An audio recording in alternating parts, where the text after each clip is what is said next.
대통령이 지난해 최순실 국정농단 사건이 본격적으로 불거진 뒤에 이 독일로 도피한 최순실 씨와 하루 평균 2번 이상 차명 휴대전화로 통화한 사실이 어제 새롭게 드러나서 큰 파문이 일고 있습니다. 결국 최순실 씨와의 관계를 사실상 굉장히 본인이 엮인 것으로 부인했던 대통령의 그동안의 주장이 좀 무색하게 된 그런 상황이 될 것 같은데요.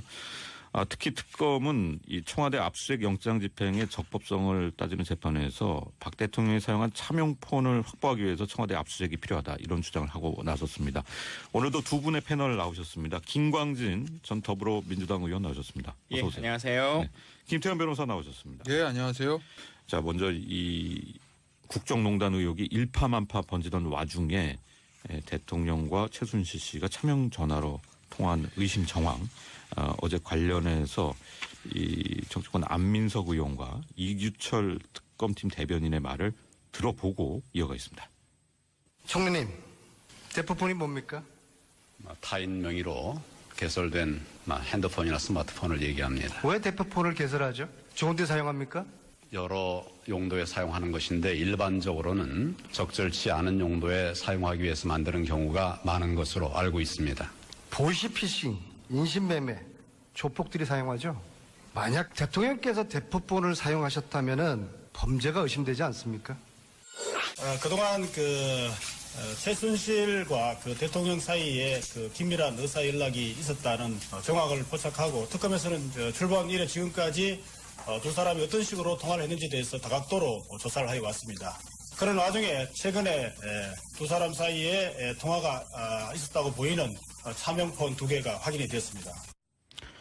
네, 앞서 들으신 거는 이제 대통령의 대포폰 사용에 대한 이 더불어민주당 안민석 의원의 황교안 권한대행에 대한 질의 내용, 지난해 11월에 있었던 내용이고요.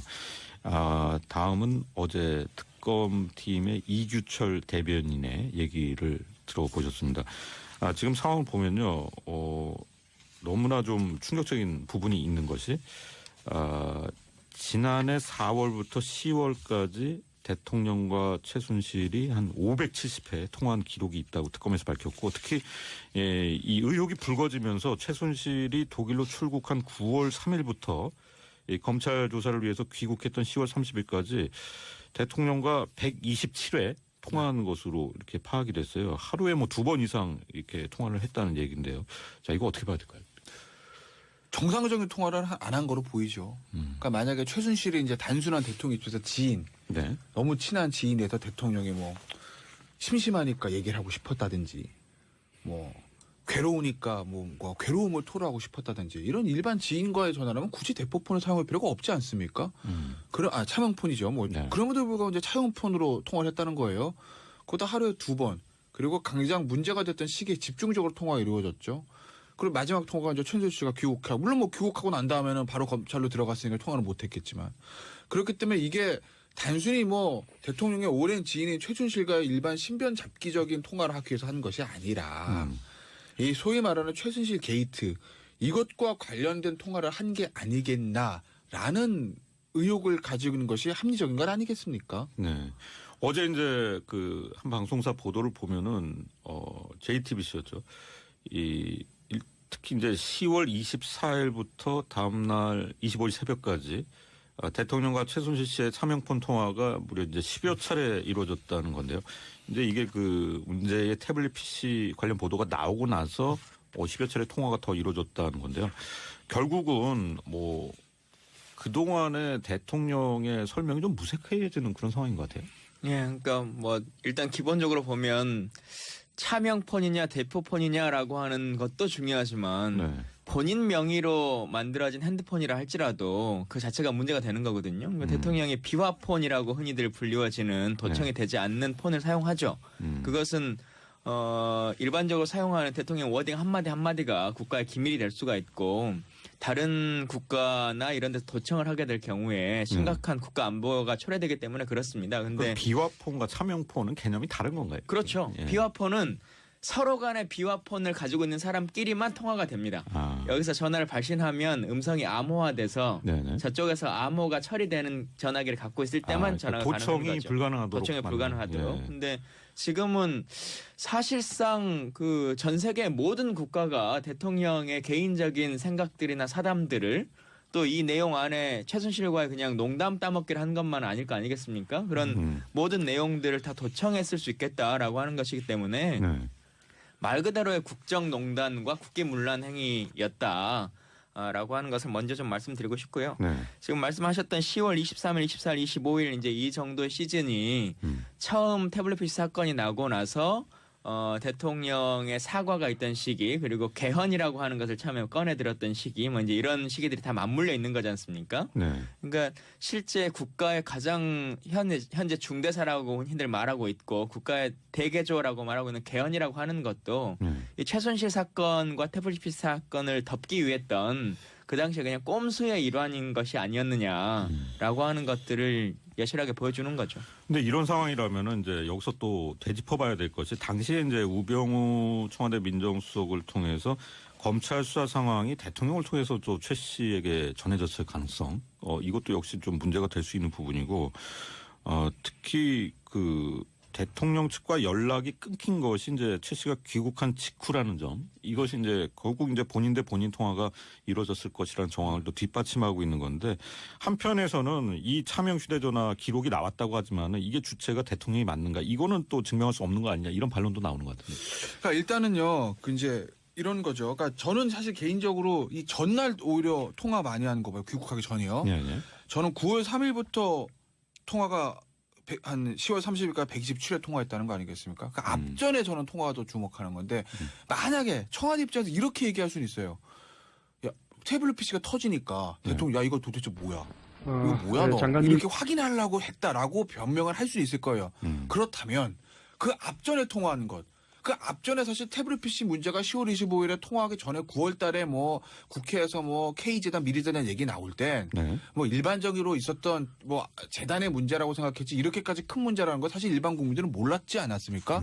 그런데 그때도 통화가 집중됐다는 거예요. 네. 굳이 대통령이 뭐 그렇게 확인할 필요가 없었을 텐데 그랬다는 얘기는 애초에 K재단 미래재단 문제가 불거졌을 때 태블릿 PC 나오기 전에도 이미 청와대와 대통령은 야 이거 뭔가 큰일 났구나 라는 얘기를 직감했다는 것이고 네. 그래서 집중적으로 최순실과 통화한 건 아니겠나. 네. 그렇기 때문에 청와대가 야 이거 태블릿 PC 터진 다음에 사실 확인을 하려고 그렇게 집중적으로 통화한 거야라고 변명했다 하더라도 그 변명이 사실은 좀 논리가 맞지 않다는 거 제가 하나 말씀드리고 싶은 것이고 네. 그다음에 아까 이제 말씀하셨던 그 이게 대통령이 누군지 이게 통화가 대통령인지 네. 정호성 비서관인지 네. 뭐 어떻게 하라고 말씀하시지 않습니까? 네. 뭐 그건 그럴 거예요. 왜냐하면 이게 대통령은 뭐 자동 녹음기로 다 녹음했을 리도 없고 만약에 녹음을 했다고 하더라도 다 지웠겠지. 뭐 지금 가지고 있겠습니까? 네. 근데 이제 문제는요.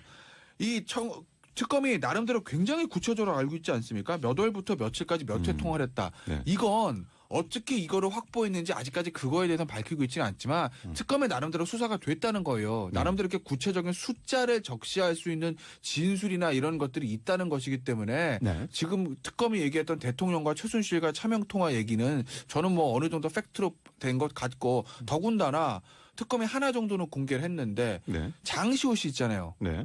장시호 씨가 뭐 그렇게 진술했다는 거 아니겠습니까? 뭐 대통령 최순실 씨가 귀국하기 전날 최순실 씨가 대통령한테 계속 전화했는데 대통령이 안 받더라. 이 차명폰으로. 그래 차명폰으로. 예. 그래서 장시호 씨한테 전화를 해서 야 네가 빨리 대통령한테 대신 전화해봐.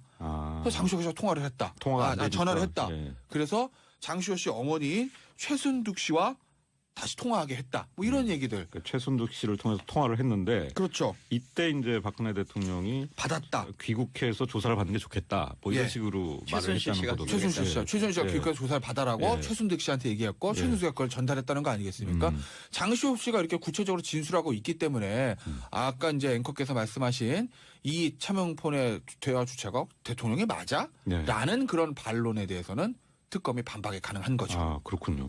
근데 갑자기 이제 그동안은 대포폰이라고 하다가 어제부터 이제 차명폰, 뭐 차명 휴대전화 이렇게 좀 용어가 바뀐 것도 좀 묘하네요. 그러니까 조금 약간 틀리긴 해요. 이게 뭐 공식 용치가 아닌데, 네. 그러니까 차명폰은 예를 들어서 제가 차명폰을 쓰는 것은 제가 예를 들어 김광진 의원 이름으로 네. 명의를 개설한다든지, 뭐 저희 집사람 이름으로 개설한다든지 이렇게 내 명의는 아닌데 누구 명의인지 확실한 것. 그러니까 이 전화 같은 경우는 윤 전 추행정관이 개설한다는 거 아니겠습니까? 대통령 명의가 아니라 대통령이 쓰는데 윤 전 추행정관 명의로 개설한 타인의 명의로 개설한 거 차명폰이라고 하고 대포폰은요. 그 명의가 누군지 확인이 안 되는 거예요. 그러니까 뭐 노숙자분들이라든지 뭐 이런 식으로 그게 이제 대포폰이라고 하죠. 네. 제가 보기에는 이게 이제 대포폰인데 좀 이 예우 차원에서 차명폰이라고 언론들이 예. 소위 말하는 마사지를 해준 거죠. 그런 생각이 대포폰이라고 부르는 게 드는 맞겠죠. 부분입니다. 자, 이 문제랑 연결된 부분이 바로 이제 청와대 압수수색 공방이에요. 사실 이제 이렇게 차명폰이라는 게 존재한다는 것이 어떻게 보면 특검이 청와대에 대한 직접 압수수색을 해야 되는 그런 이제 명분으로 주장을 할 수 있는 부분이잖아요. 특검에서는 지금 이제 그 특검에서는 사실 이제 청와대가 압수수색을 거부하는 상황을 또 중단하는 그런 식의 이제 명령을 좀 해달라고 법원에 신청한 상태인데요. 그렇죠? 예, 그러니까 그동안 사실 이제 박근혜 대통령이 탄핵 국면에서도 끊임없이 주장해 왔던 것이 내가 직접 한 것이 아니다. 네. 나는 그냥 정상적인 행정행위를 했고 그 중간에 있었던 많은 사람들이 호가호위를 해서 어떤 일들이 벌어진 것이다라고 얘기를 해왔단 말이에요.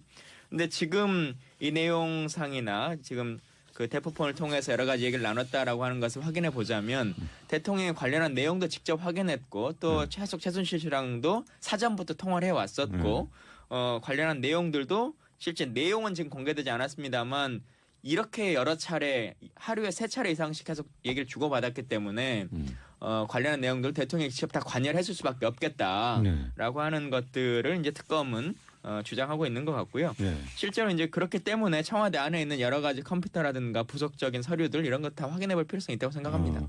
일단 이제 청와대 압수수색이 바로 반드시 필요하다는 게 특검 입장이고 이제 집행 정지에 대한 그러니까 신청을 한 거잖아요. 행정처분을 신청한 건데 과연 이제 특검이 일반인이 아닌데 이런 행정처분 취소 신청할 수 있느냐 이것도 이제 법적인 또 논란이 되는 것 같아요. 그렇죠. 이게 사실 쉽진 않을 거예요. 이게 왜냐하면 기본적으로 이제 행정소송의 대상은 국가기관, 행정기관이든 국가기관이나 행정기관이 네. 일반인에게 권리를 부과하거나 의무를 부과한 처분 이거에 대해서 하는 게 맞거든요. 네. 그러니까 이제 특검 쪽에서는 특검이 국가기관이고 개인은 아니야. 하지만 국가기관을 당사자로 원고로 한 행정소송 전례가 있어라는 얘기는 해요. 네. 그건 맞아요. 네. 근데 이제 어떤 문제가 있냐면 그때 그 사안은 국가기관이 뭐냐면 국가기관이 이제 지방선거관리위원장이 어디죠? 국민권익위원회인가요? 네. 거기다 낸 건데 네. 그건 뭐였냐면 내용이 국민권익위원회에서 시정 조치를 했는데 그걸 안 따르면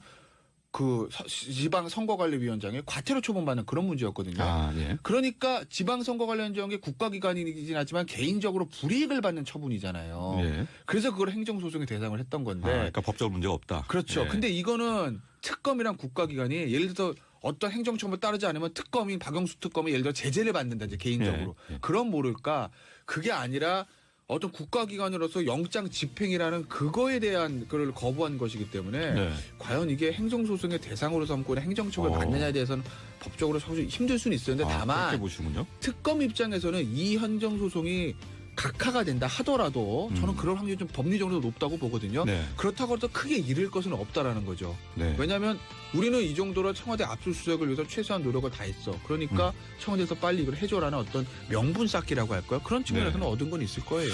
알겠습니다. 지난해 최순실 국정농단 사건이 본격적으로 불거진 뒤에 이 독일로 도피한 최순실 씨와 하루 평균 2번 이상 차명 휴대전화로 통화한 사실이 어제 새롭게 드러나서 큰 파문이 일고 있습니다. 결국 최순실 씨와의 관계를 사실상 굉장히 본인이 엮인 것으로 부인했던 대통령의 그동안의 주장이 좀 무색하게 된 그런 상황이 될 것 같은데요.